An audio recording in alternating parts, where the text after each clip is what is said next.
The judge's gavel strikes the dark, polished wood, and the sound echoes in my bones, sharp and final. It feels like an echo of all the years I've lived in silence, all the secrets I've kept packed away in the attic of my heart. Here I am, Eleanor Hayes, 67 years old, sitting on a hard, unforgiving bench in this small-town Ohio courtroom. The air smells like old paper and cheap floor polish. My wrinkled hands, the ones that have washed 1,000 dishes and rocked 3 babies to sleep, are clutching a faded yellow envelope. I've held on to it for 13 years, moving it from one hiding place to another, always knowing this day might come. My heart is pounding so hard I'm afraid the bailiff can hear it, a frantic bird trapped in my chest. Across from me, looking like a stranger in an expensive navy blue suit I know I didn't pay for, is my daughter, Valerie. Next to her, a lawyer from Columbus, all slick, dark hair and shiny shoes, is pointing at me, as if I'm a common criminal, a shoplifter, a monster. Valerie's eyes, the same eyes I used to wipe tears from when she scraped her knee, are burning with a cold, unfamiliar rage. A rage I don't understand. Or maybe, deep down, in that place I don't like to visit, I understand it all too well. Her attorney, a Mr. Sullivan, shuffles his thick stack of papers with the smug, theatrical confidence of a man who believes he has an airtight case. He's an actor, and this is his stage. "Your Honor," Valerie says. Her voice, which I haven't heard in person in 13 years, trembles just enough to sound convincing, like a perfectly rehearsed quiver of a violin string. My mother, Mrs. Hayes, has had my children for 13 years, without my consent. She took them from me when I was at my lowest point. Your Honor, this is parental kidnapping. Kidnapping? The word sucks the air from my lungs. It's not just an accusation. It's a physical assault. It's a sharp, stabbing pain, like a knife twisting in my chest where I keep all the old, neatly folded heartaches. Kidnapping. The word hangs in the stale air, ugly and obscene. I look past her, my eyes searching for the only thing that matters. The third row, my 3 grandchildren, my children. Mason, 20 years old, his jaw set hard, his knuckles white as he grips the bench. He looks so much like his grandfather. Emily, 18, tears welling in her beautiful eyes, but she refuses to let them fall, trying to be strong for me. And my Sophie, my baby, only 16, born too late to remember anything else. She just looks pale and utterly confused, like she's been dropped into a movie she doesn't understand, and she just wants to go home. Judge Miller, a man with tired, patient eyes who has seen too much in this town, peers at me over the top of his reading glasses. Mrs. Hayes, what do you have to say to these accusations? My fingers tighten on the envelope. Inside this worn, brittle paper is the truth. A truth I've guarded for 13 years, protecting it like a fragile wound that refuses to heal. A truth that will burn this courtroom to the ground. Your Honor, I say. My voice is hoarse, a dry whisper. I clear my throat, swallowing the sudden, bitter taste of adrenaline. I try again, forcing the word out, stronger this time. I didn't kidnap anyone. I look at the judge, then at the jury, then at the faces in the gallery, people I've known my whole life. I simply raised the 3 children my daughter abandoned on my doorstep. That's a lie. That is a vicious lie, Valerie shouts, jumping to her feet so fast her chair screeches against the floor. I never abandoned them. I was sick. I had a complete mental breakdown. I needed temporary help. I was in no state to make decisions. Her lawyer gently, oh so gently, places a hand on her arm, a perfectly rehearsed gesture of comfort and control. Your Honor, my client was hospitalized for severe postpartum depression and a resulting nervous breakdown. She was suicidal. She required urgent, intensive medical treatment. Mrs. Hayes, her own mother, took advantage of that profound vulnerability. She seized the children, moved them into her home, and then began a systematic campaign to alienate them from their biological mother. She stole their love, Your Honor. She stole their childhood. I hear the whispers rustle through the courtroom gallery. Muffled gasps. People I've known my whole life. People I buy milk from. People I see at the post office. I see nodding heads. I see judgment in their eyes. They've already decided who the villain is. The cold, unfeeling mother who stole her sick daughter's babies. But they don't know. They don't know about the fevers in the middle of the night. They don't know about the nightmares that made Mason scream. They don't know about the 2 part-time cleaning jobs I worked until my back felt like it would split in 2. They don't know about the lonely parent-teacher conferences year after year where I was the only one who showed up.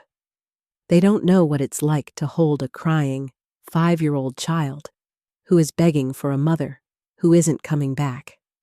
A mother who isn't sick, but is, in fact, living her best life in another state. My story might sound crazy, and what my daughter is claiming sounds even crazier.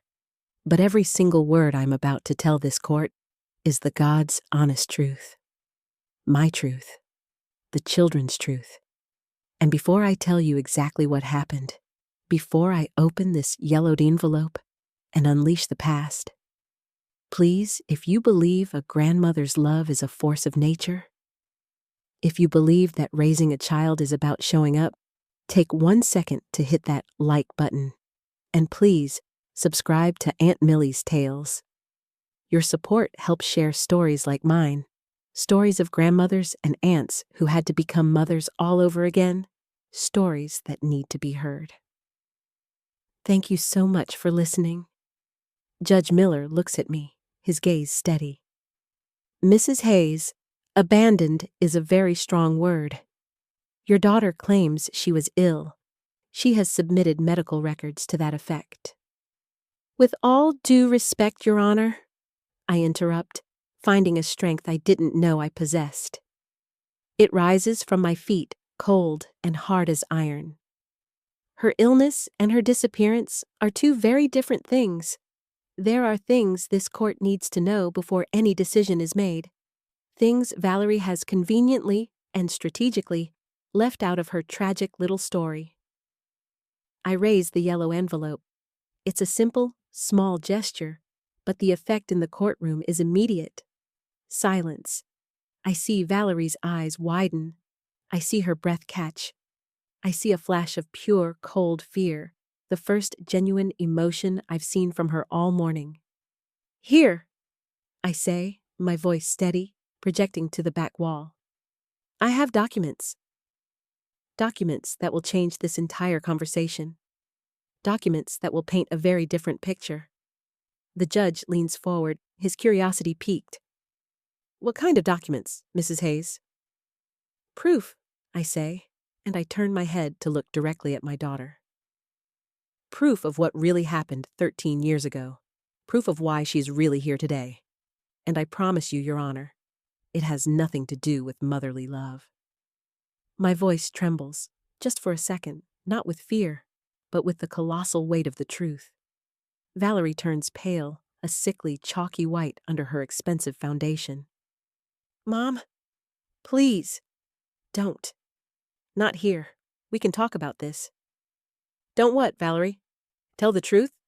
For once in your life? I think here is the perfect place. You started this. Mr. Sullivan is on his feet again, all bluster. Objection, Your Honor. Mrs. Hayes is being theatrical. She is trying to divert from the main issue. Documents from the past, letters from a sick woman, they don't change the fact that my client has a legal biological right to her children, who are now almost all adults. On the contrary, Mr. Sullivan, I say, finding I quite enjoy addressing him directly. These documents explain exactly why we are here. They explain why, after 13 years of absolute, unbroken silence, not one phone call, not one Christmas card, not one single dollar for braces or school supplies or glasses, my daughter suddenly appears with a high-priced lawyer from the city, demanding custody of the children she didn't want. The room is heavy. The air is thick and hard to breathe. I can hear Mason's heavy, angry breathing from the gallery. "Mrs. Hayes," the judge says, his tone serious and low. "Are you suggesting there are hidden motives in this lawsuit?" "I'm not suggesting, Your Honor. I am stating it as a fact." I look at Valerie again, and I see it. The same trapped animal look she had when she was 12 and I caught her stealing $20 from my purse to buy cigarettes. "Mom," she whispers, a desperate, childish sound that almost breaks my heart. "Please, think about what you're doing. You're hurting the kids." "I've had 13 years to think," I reply, my voice flat. I thought about it every night, when I was on my hands and knees scrubbing some lawyer's office floor at midnight so I could pay for Sophie's bronchitis medicine. I thought about it every time I sat alone at a high school football game where I was the only one in the stands for Mason. I thought about it every time Emily won a poetry award and looked out into the crowd for a face that wasn't there. I thought about it for 13 years, Valerie. I'm done thinking. Judge Miller taps his gavel gently. "Mrs. Hayes, are you prepared to present these documents as evidence?" I look down at the envelope. It feels heavy, like a stone. Inside are the letters, the photographs, the receipts. And one more thing. The one thing I've kept hidden, even from the kids. The one thing that will end this, once and for all. "Yes, Your Honor, I am." "Very well," the judge says, adjusting his robes. "But before we examine these documents, I want to hear your full account. In your own words, tell this court, from the beginning, what happened 13 years ago." I close my eyes for just a second, and the sterile smell of the courtroom and the sight of my daughter's lying face fades. It's not a courtroom. It's my small duplex. The kitchen counter is covered in flour, and the sound of a relentless driving rain against the glass. It wasn't a mental breakdown. It wasn't a hospital. It was a Tuesday, November 11th, 13 years ago. A cold, wet, miserable Ohio rain was lashing against my windows, so hard it sounded like pebbles. I remember I was in my little kitchen kneading bread dough, trying to work the ache out of my hands. My arthritis was acting up, a sure sign of the changing weather. Then there was a knock. Not a polite knock. A frantic, desperate, pounding sound that made my heart leap into my throat. I open my eyes and look at the judge. It was just after 9 o'clock at night. I begin. My voice softens with the memory, the edges of my anger blurring. I opened the door, and Valerie, she was there. She had the 3 children with her. Mason was 7, Emily was 5, and little Sophie was barely 3. I glance at my grandchildren. Mason nods, his memory sharp and painful. Emily's eyes are glassy, lost in the past. Sophie just looks down at her lap. She doesn't remember any of it. That, at least, is a blessing. They were a mess, Your Honor. They were dirty. Their hair was matted. Their clothes were wrinkled and damp, and they smelled sour. They were wearing thin, flimsy jackets, and it was freezing rain. The little ones, Emily and Sophie, they were crying. A kind of tired, hopeless crying. They were hungry, starving. I watch Valerie in her smart blue suit. She lowers her gaze, studying her perfectly manicured fingernails. Her lawyer whispers something, but she shakes her head. She remembers. She has to. She burst into my house like a hurricane. I continue. Like she always did, all chaos and drama. She was carrying one single black garbage bag. That was it. One bag for 3 children. It had some of their clothes inside, all jumbled together. Nothing clean. Just things. She said, Mom, I need you to keep them for a while. Her eyes were bright. Too bright. She was high on something, Your Honor. High on life, or something else. It's just for a few weeks, she said. Just until I get my problems sorted out. I asked her what problems, if she needed money, if something had happened. But she just kept repeating, I'll be back. I'll be back soon, I promise. She told me she and her new boyfriend, this man Brad, were moving. They had a big opportunity in Austin, Texas, a tech startup. She said this was their big break. He's a genius, Mom, she said. We're going to be rich. She gave each of them a quick kiss on the top of their heads, a kiss so fast, so impersonal. It was like she was brushing off dust. And then she left. Just turned around and walked out the door. The courtroom is utterly silent. I can feel every person holding their breath. The children, I say, my voice thick with the memory. They ran to the front window. They pressed their faces to the cold glass, screaming, Mommy! Mommy, don't go! Come back! But she was already in a taxi. She never even looked back. She was just gone into the rain.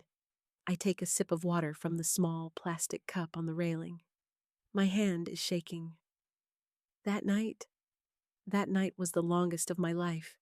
Mason, my brave little man, he just sat at the kitchen table and stared at the wall. He wouldn't eat. He wouldn't talk. He just shut down. Sophie cried for hours. She wanted her teddy bear, a little brown one she called Barnaby. But Valerie hadn't even packed it, Emily. My sweet, stoic Emily. She didn't cry at all. She found the cheese in the fridge and the bread on the counter and helped me make grilled cheese sandwiches for her brother and sister. Her little 5-year-old hands were shaking, but she did it, as if she already understood, at 5 years old, that she was the adult now. She stopped talking for almost a month after that. Not one word. Days passed. Then weeks. I had no address for her in Austin. The cell phone number she gave me was disconnected after the first week. The number you have dialed is no longer in service. I must have heard that recording 1,000 times. The children asked about her every single day. When is Mommy coming home? Did Mommy call? Is it Christmas yet? She'll come for Christmas, right? Mason started wetting the bed again. He was 7. He was so ashamed. Sophie developed a cough, a deep, rattling, awful cough that wouldn't go away. It kept us all up at night. I see Valerie shift in her seat, wringing her hands, her knuckles white. I took Sophie to the free clinic. The doctor said it was severe bronchitis, borderline pneumonia. He said she was malnourished. The prescription for the antibiotics and an inhaler cost $80. I was on a fixed pension, Your Honor, just Social Security. I had a part-time job cleaning houses over on the rich side of town, but it was just enough for me. Suddenly, I had 3 more mouths to feed, 3 more bodies to clothe. I had $8,400 in a savings account. My entire retirement. My nest egg. The money I'd saved for my own future. That night, I went to the bank and I took out the first $500. For the medicine, for groceries, for new shoes for all of them, because the ones Sophie was wearing had holes in the soles, and Emily's were 2 sizes too small. I went to Valerie's old apartment across town, praying for a clue, an address, anything. The landlord, a man named Mr. Petrov, told me she'd skipped out without paying 2 months' rent. He was furious. He handed me a single damp cardboard box of things she'd left behind in the closet. Old mail, some photos, baby books. "Get this junk out of here," he said. I took it home and stuffed it in the back of my own closet. I couldn't bear to look at it. It felt like a box of ghosts. Judge Miller is taking notes, his pen scratching in the quiet room. "Did you try to report this situation to the authorities, Mrs. Hayes?" "Your Honor, what was I supposed to say?" "That my daughter left her kids with their grandmother? At first, I was her mother. I was ashamed. I was protecting her. I kept thinking, she'll call tomorrow. She'll send for them. I believed her. I thought she was just lost. It wasn't a crime. It was just a tragedy, a family matter." I turn and look straight at Valerie. Her face is pale. But months passed. Then years. Mason turned 8. He asked if he could invite his mom to his birthday party. I told him we still didn't have her address. I watched him blow out his candles, and I knew his wish. Emily started first grade. When the teacher, Ms. Albright, asked the class to draw their families, she drew me, her, Mason, and Sophie. When the teacher gently asked about her parents, Emily just pointed to me and said, "This is my mom, Eleanor." Ms. Albright met my eyes, and she knew. She just knew. Tears threatened to fall, but I hold them back. Not now. Not here. The expenses multiplied. My retirement money vanished in the first year. Braces, glasses, school trips, field trip t-shirts. My pension wasn't enough. I sold my mother's jewelry, her pearls, her wedding ring. I took on 2 more cleaning clients, working late into the night. My back ached constantly. My neighbor, a wonderful woman named Mrs. Gable, watched the kids after school until I got home at 7, smelling of bleach and exhaustion. But we got by. We were a family, a strange, broken, patched together family, but we were real. When Sophie turned 5, she had another bad bout of bronchitis. It was worse this time. Her lips turned blue. I rushed her to the emergency room at 2 a.m. They asked for insurance cards, for parental authorization forms. I didn't have them. I was just the grandmother. They hesitated to treat her, Your Honor. They looked at me with suspicion. That's when I knew I had to do something. That's when I knew she wasn't coming back. My voice grows firm, the old, shaky woman replaced by the survivor I had to become. I came to this very courthouse, Your Honor. 10 years ago. I used the last of my savings, the money I'd scraped together from cleaning, to hire a lawyer. A good man, Mr. Abernathy. It cost me $800 I didn't have. We filed for legal guardianship. The law required us to try and notify the biological mother. We published notices in the Columbus Dispatch, in the Austin American Statesman. For 6 months. Valerie Hayes, formerly of Please Contact. No one responded. After 3 years of documented abandonment, this court, this very building, granted me permanent legal guardianship of my 3 grandchildren. Valerie stands up, her chair scraping again. I was sick. I told you, I had depression. I was in and out of facilities. I couldn't. Please sit down, Mrs. Thompson. The judge orders, his voice sharp and firm. He looks back at me. Continue, Mrs. Hayes. They grew up. With me. Mason graduated high school with honors, top 10 in his class. He's in community college now, studying engineering, working nights to help pay for it. Emily won a statewide poetry slam last year. Her poem was about a lighthouse. Sophie, she found her voice in music. She learned to play the guitar I bought her from a pawn shop, and she writes her own songs. I took them to every doctor's appointment. I went to every school play. I sat through every band concert. I celebrated every birthday, every small victory. I never, ever lied to them about their mother. I told them she loved them, but that she had problems she couldn't fix. I kept her high school graduation picture on the mantle. I saved every drawing they made for her in a box, just in case. Just in case the woman I remembered ever decided to come home. And you had no contact with her? In this entire 13-year period, the judge asks. Not one word, Your Honor. Not one postcard. Not one birthday card. Not one single call. Until 2 months ago, when she appeared on my doorstep with Mr. Sullivan, a folder full of legal threats, and a custody demand. The judge leans forward, his gaze intense. 2 months ago. And what changed, Mrs. Hayes, after 13 years of total, uninterrupted absence? I smile. A small, sad, tired smile. This is it. I lift the yellow envelope, the one I've been holding. That answer, Your Honor, is in these documents. Judge Miller motions me forward. Mrs. Hayes, please approach the stand and present the documents you've mentioned. I stand up slowly. My knees protest, a dull ache that's become a permanent part of me, but my will is stronger than my arthritis. I walk to the witness stand, my sensible shoes making no sound on the floor. I clutch the envelope. I can hear Valerie's breathing, quick and shallow. She knows what's coming.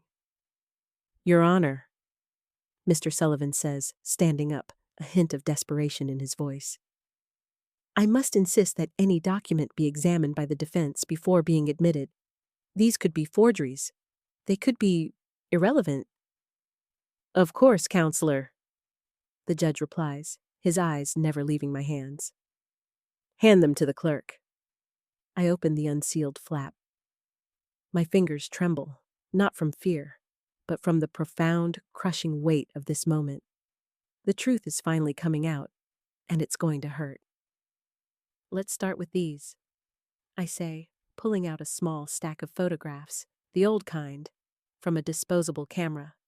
The date, November 11th, 2011, printed in orange in the corner. These are photos I took the night Valerie left them with me. My neighbor, Mrs. Gable, she used to be an army nurse. She told me to document everything. You protect yourself, Eleanor, she said. No one else will. I'm glad I listened. The clerk passes them to the judge. His expression, neutral until now, darkens. He stares at the first photo for a long time. Describe these images for the record, Mrs. Hayes. The first photo shows Mason. He was 7. His jeans were torn at the knee, and you can see the holes in the soles of his shoes. He's not looking at the camera, he just stared at the floor. The second is Emily. She had dried food. It looked like ketchup, caked on her face, and her hair was so matted I had to cut some of it out with scissors. The third is Sophie. She was wearing a diaper. A diaper, Your Honor, at 3 years old. It was so full it was hanging down to her knees. It had given her a terrible, bleeding rash. Valerie puts her head in her hands and lets out a low moan. Her lawyer looks disgusted, turning his head away. I took them, I say, my voice thick, because I needed to remember. I needed to remember why I was fighting when things got hard. I never wanted to use them. I never wanted to be here. The judge hands the photos to Mr. Sullivan, who barely glances at them before sliding them across the table to Valerie. She peeks through her fingers and lets out a choked sob, shaking her head. Now, I say, my hand steadier. I pull out the second set of documents.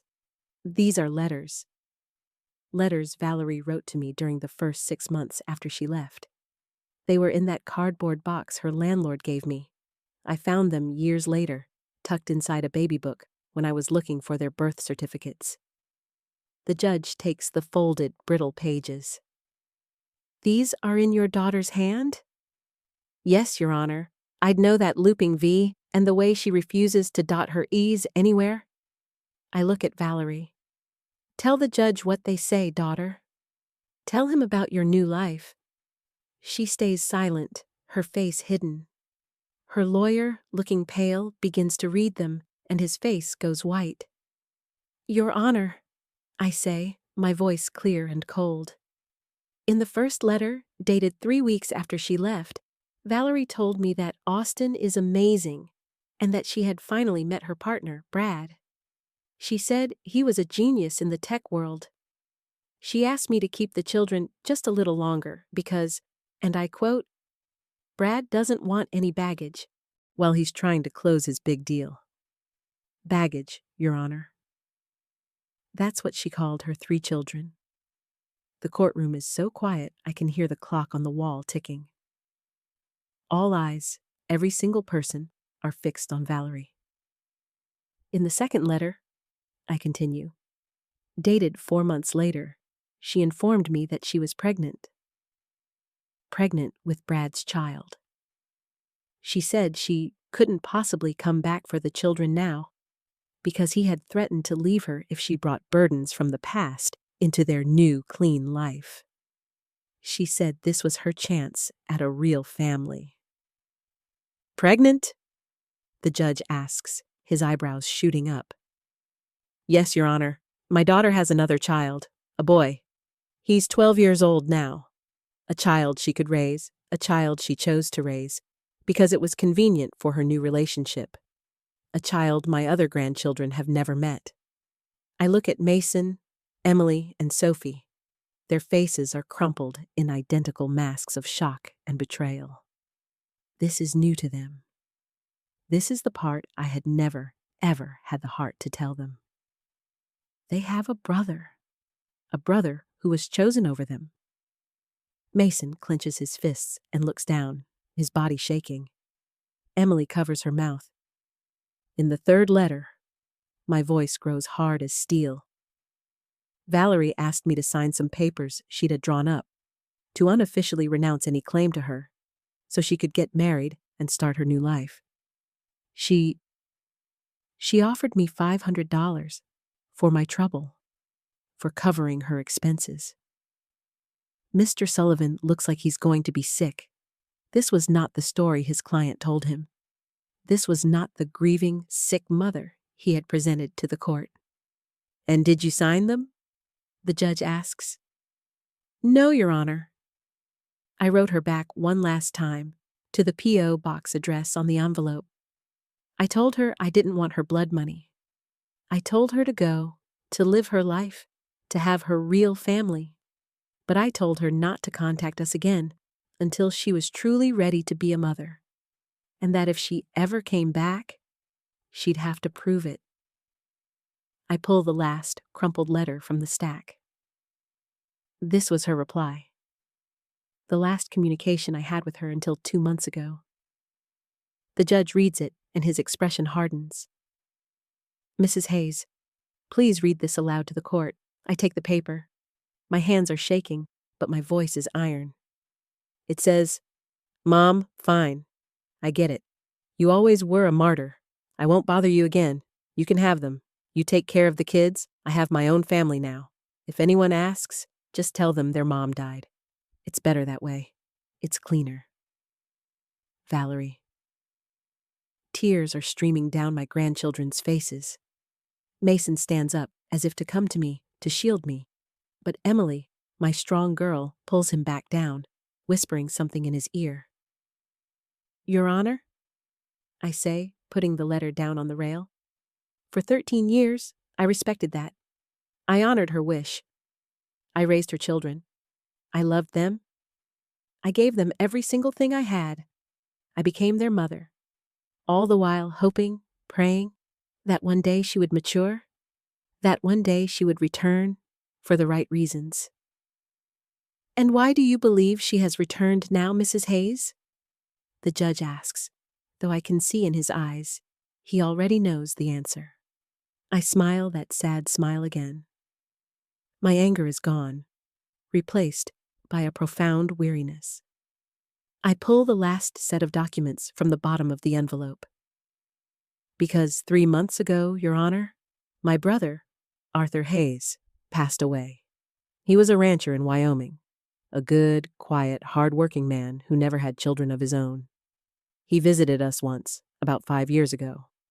He saw how we lived. He saw how hard Mason worked, how smart Emily was, how sweet Sophie was.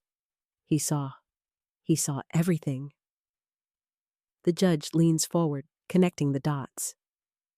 And what does this have to do with this case, Mrs. Hayes? My brother, Your Honor, in his will, he left a significant inheritance to each of his grandnieces and nephews, whom his sister Eleanor so lovingly raised as her own.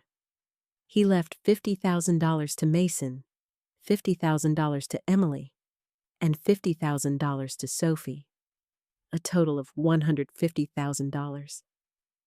Valerie lets out a strangled sob, a sound of pure, naked greed. But the inheritance, I continue, my voice ringing out in the quiet, stunned room. The inheritance was placed in a trust. It can only be accessed by the children when they come of age, and it is to be managed only by their legal guardian, which, according to the ruling of this very court 10 years ago, is me. The judge looks at me, then at Valerie. Are you suggesting, Mrs. Hayes, that your daughter returned solely to gain access to her children's inheritance? I pull out the final paper. I'm not suggesting it, Your Honor. I'm proving it. When my daughter showed up on my porch 2 months ago, not with hugs, but with Mr. Sullivan and a legal threat, I knew. I'm just an old woman, Your Honor, but I'm not a fool. I used the last of my emergency savings to hire a private investigator. Mr. Sullivan leaps to his feet. Objection! Objection! This is character assassination. It's inadmissible. Overruled, Counselor. I want to see this, the judge says. Sit down. It's a full financial report, Your Honor. It shows that exactly 2.5 months ago, Mr. Brad Thompson, Valerie's partner, and the father of her other child, was fired from his job for financial misconduct. It shows they are currently $72,000 in credit card debt. It shows their home in Austin, the one they were so proud of, is in foreclosure. And it shows that they filed this custody lawsuit 1 week after the contents of my brother's will were made public. Valerie is shaking her head, whispering, "No, no, no."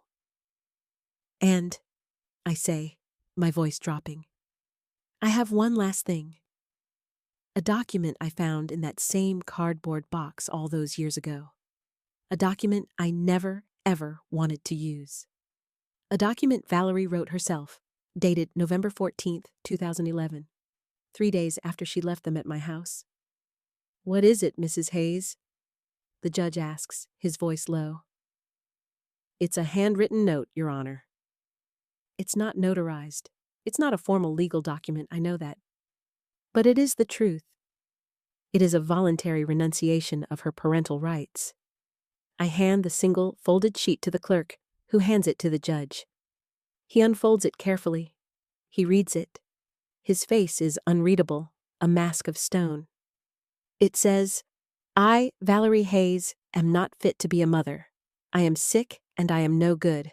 I voluntarily give up all my rights to Mason, Emily, and Sophie. I authorize my mother, Eleanor Hayes, to care for them and make all decisions.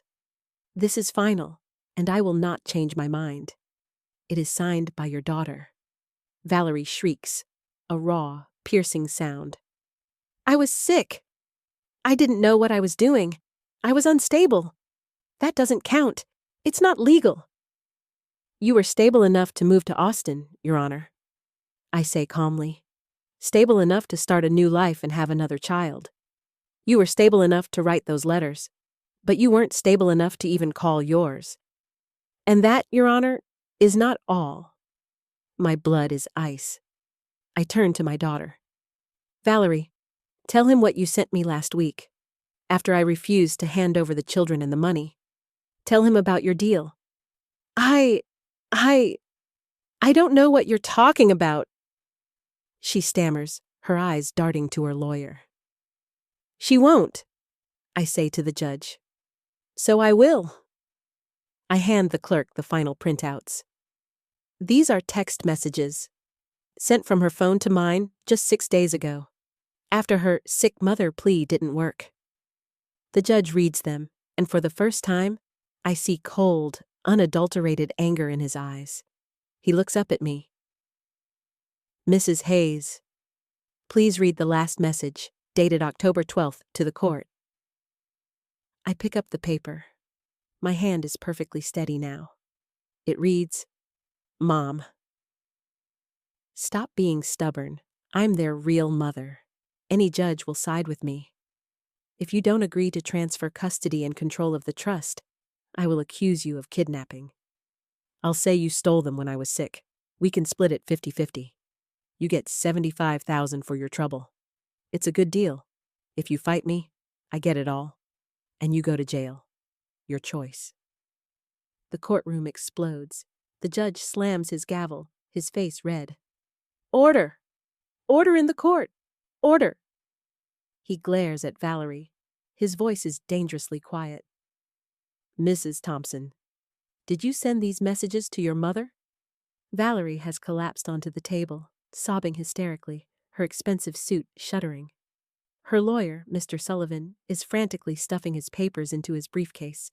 He looks at his client with pure disgust. He knows he's lost. He knows he's been played.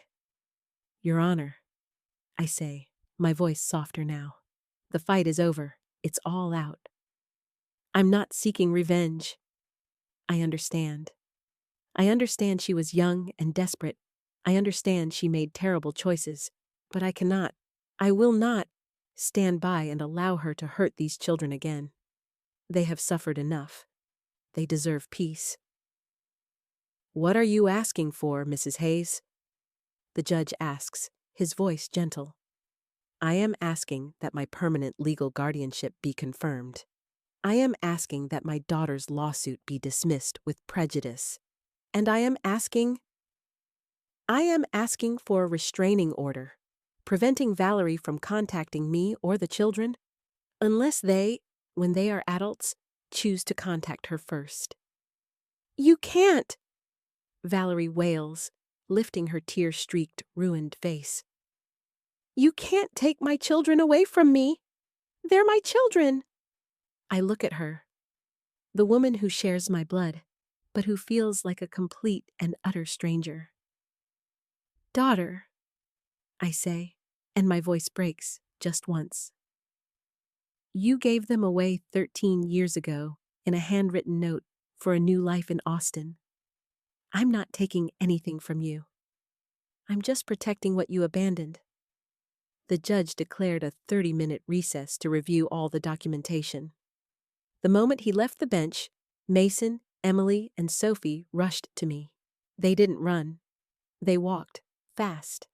Mason got there first. He wrapped his long, strong arms around me, all three of them, and we just stood there, in the middle of the courtroom, a strange, tangled knot of a family, holding each other up.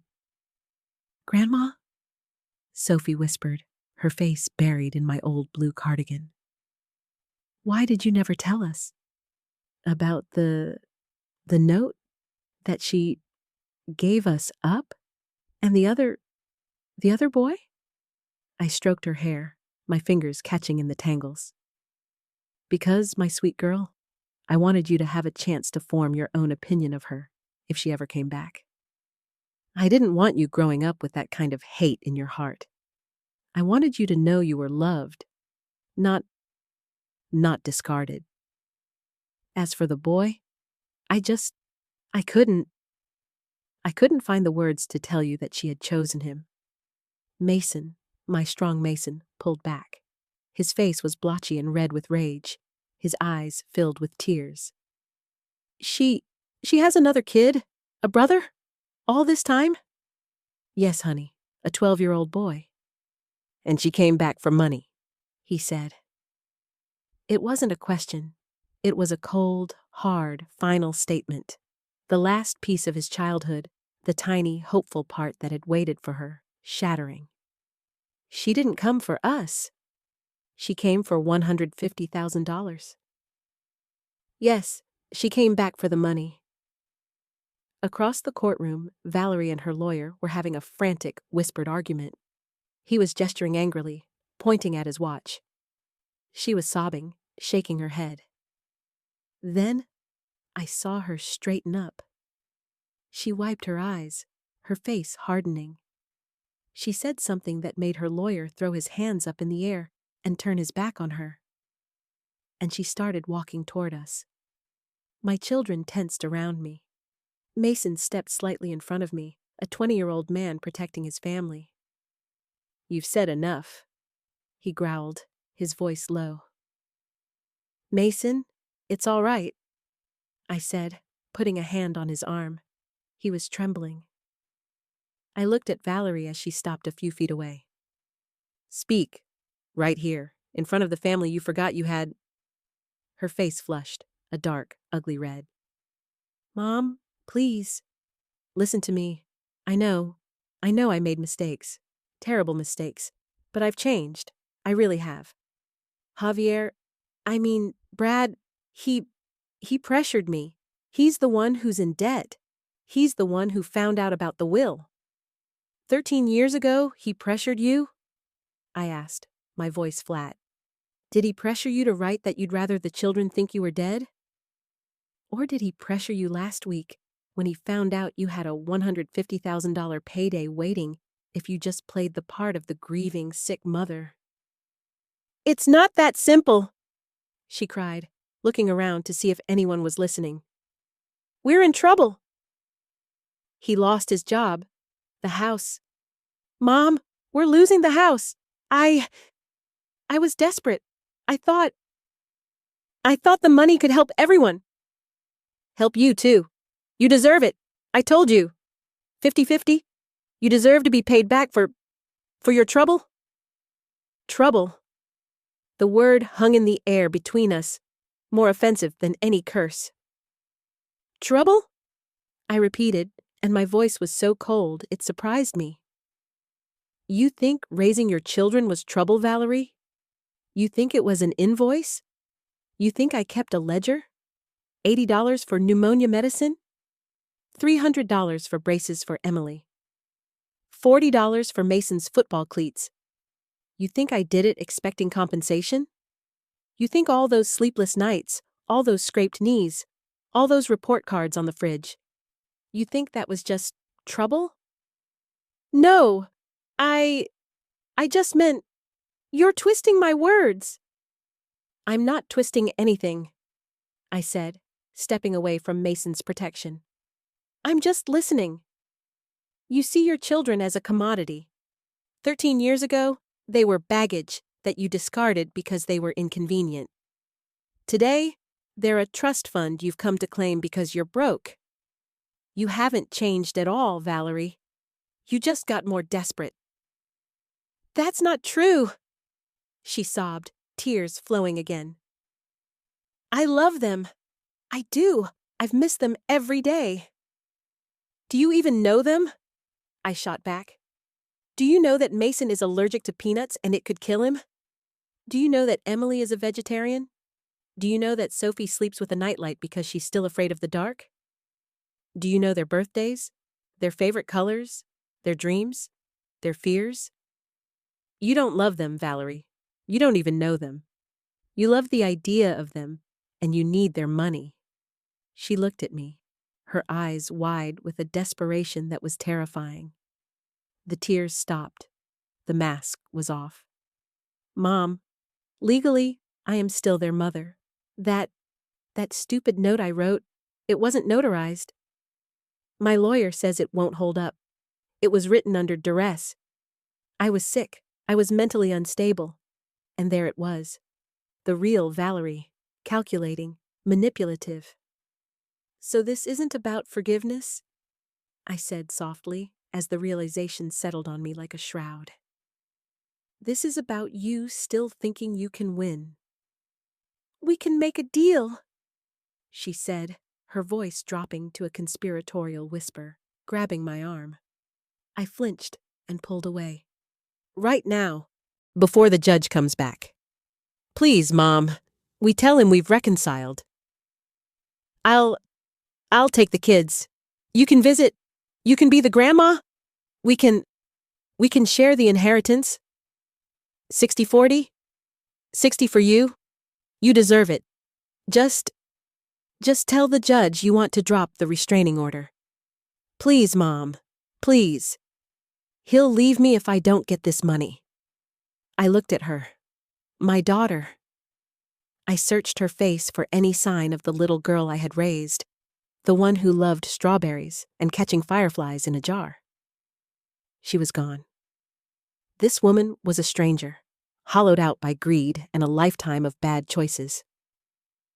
No, I said, her face crumpled. No? No. There will be no deal. You will not get 1 cent of their money, and you will not get them. Mom, you're ruining my life. You're a cold, bitter old woman, she shrieked just as the courtroom door opened and the bailiff announced the judge. You'll regret this. No, Valerie, I said, turning my back on her for the last time and walking to my seat, my children following like a small protective wall. You ruined your own life. I'm just protecting mine. Judge Miller sat. The courtroom was silent. I have reviewed all the evidence, he began, his voice solemn and heavy. And frankly, I am appalled.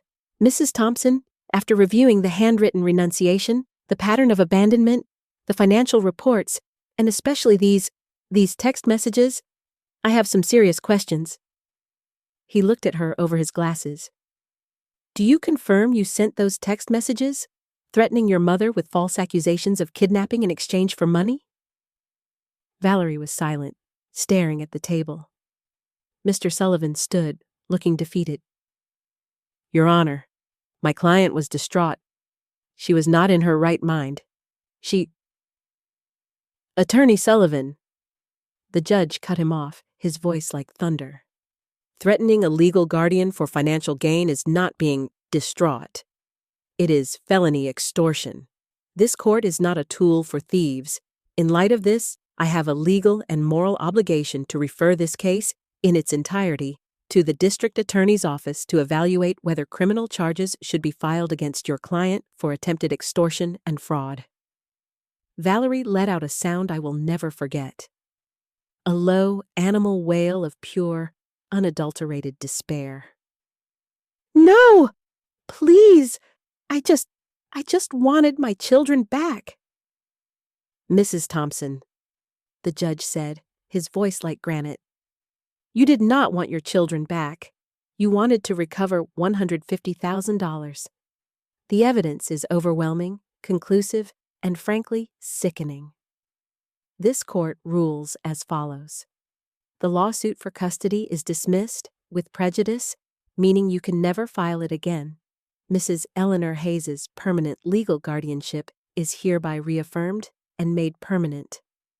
A 5-year restraining order is granted, prohibiting Mrs. Thompson from contacting Mrs. Hayes or the minor child, Sophie Hayes, in any way, shape, or form. He banged the gavel. This court is adjourned. As we walked out into the bright October sunshine, I felt a strange, hollow victory. I had won. My family was safe, but I had also, finally and completely, lost my daughter. 3 months passed. Life found its new rhythm. Winter settled over Ohio. Mason was acing his engineering classes. Emily got accepted to Ohio State with a partial scholarship, and her poetry was winning more awards. Sophie, she was playing her guitar, and the songs were becoming happier, brighter. The inheritance sat in its trust fund, untouched, waiting for them. Then, one snowy afternoon, my neighbor, Mrs. Gable, stopped by. The one who had told me to take the photos all those years ago. Eleanor, she said, stirring her tea. I heard some news from my cousin, who lives near that seedy apartment complex downtown. I felt my stomach clench. I hadn't heard a word since the DA started its investigation. About Valerie? Yes. That man, Brad? He's gone. Took their son and moved to California. My cousin heard him yelling in the parking lot. Said she was useless, stupid, and had cost him $150,000. He just left her with nothing. The news hit me harder than I expected. She was alone. She was my daughter, and she was alone, in the cold, with nothing. That night, I did something I didn't even tell the kids. I went to the grocery store. I bought rice, beans, chicken breasts, soup, bread, milk. Practical things. Heavy things. I drove to that apartment complex. I climbed the stairs. It smelled like stale cigarettes and despair. I knocked on her door, 3B. She opened it, and she looked terrible. She was thin, skeletal. Her eyes were lifeless and hollow. Her hair was greasy and matted. "Mom?" she whispered, shocked. What are you doing here?" "I heard you were alone," I said, holding up the heavy grocery bags. "You're hungry." I walked past her into the tiny, bare apartment. There was a mattress on the floor and a single chair. That was it. I put the bags on the counter. She collapsed onto the mattress and broke down. Not the loud, theatrical sobs from the courtroom. Just a quiet, broken, hopeless weeping. "He left me," she whispered. "He took Paul. He said I was a loser. He was right. I am. I lost my first kids. I lost the money. I lost my son. I lost everything." I sat in the single chair across from her. I didn't touch her. I didn't hug her.